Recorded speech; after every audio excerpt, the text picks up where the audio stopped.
Hi, it's Pastor Andy again with another update. And today, obviously, the Thursday of Holy Week, I'm thinking about Jesus and I'm thinking about what is going on for us right now in the midst of this challenge, this situation we're going through with COVID-19, and how many people feel alone, and not just alone, but lonely.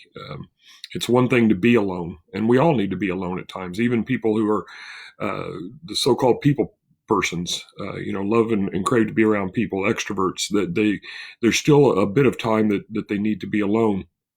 But it's one thing to be alone; it's another thing to be lonely. And on that yesterday, I talked about the Last Supper, and today, talking about after Jesus had that intimate time with his friends, with his closest friends, um, knowing what was going to come in that moment. I'm sure he embraced every moment of that, being with them, knowing that it would be their last moments together. And then they walked down the hill and across the Kidron Valley and into the Garden of Gethsemane. And uh, on that walk, we have the teachings. I believe that that's where the teachings of John 15 and 16 happened, was on that walk, very likely. And then in 17, we have the high priestly prayer as he prayed in Gethsemane. And he went from being around people, around those he loved the most, presumably those who loved him the most. And then all of a sudden he was alone. And he had the Father with him. He had he prayed to the Father, let this cup pass, but not, obviously not my will, but yours be done.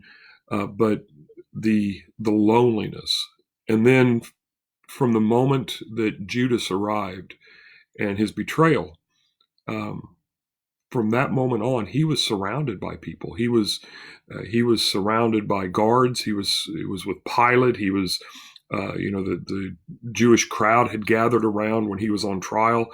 Um, of course, he was on trial before he was before Pilate with the religious leaders of the day. So there were always people around him, and yet, how lonely must he have been? How alone he truly was, even though there were so many others around him, and that carried forward, all the way to the cross, um, as Jesus was, presumably the streets were crowded around him as they watched him maneuver through the streets. And I know I'm getting a day ahead of us at this point, but just focusing on the loneliness in his mind, and I'll talk more about the culmination of that tomorrow. But just because we're around people doesn't mean that we're alone. Just because we're around people doesn't mean that we aren't lonely, alone in our mind and lonely feeling overall. Um, and so we need to recognize that in normal times, in normal settings, there is a reality that we can be alone, or at least feel alone in the midst of others. But right now, there are many people who are very much alone. There are very, very much people who are lonely, who do not have the social interaction. Social distancing right now means keeping 6 feet from one another. But unfortunately, the social distancing, the impact of social distancing means that we're not around people on a regular basis. We're not seeing the people that we normally see. We're not contacting the people that we normally contact. So we need to be doing that as individuals. If you're watching this and you don't know anything about Jesus, that doesn't matter in this moment. You are still in need of that personal contact, and others are in need of that personal contact. But certainly for those who are a part of the church, and I mean capital C church, we need that contact. In fact, for me, that is one of the very essence. I'm going to mention this on Sunday, but that is a part of the essence of why I believe in a creator, and why I believe that God created us, is that God is three in one. There is relationship in God. God has never been lonely in that sense, even before what we think of as creation. And my mind is boggled by that idea. that it goes back, before creation there was. I can kind of see eternity forward. It's hard to even imagine eternity backwards, but um, God's always had that creation, and so there's always been that closeness, and that's why we feel so disconnected right now. And the flip side of that, if from the Big Bang Theory, everything is going outward, everything is going away from other objects. It is continuing to expand outward, but God draws us inward. And again, so that is just a very real perspective, not a faith perspective. Even that's just a rational perspective.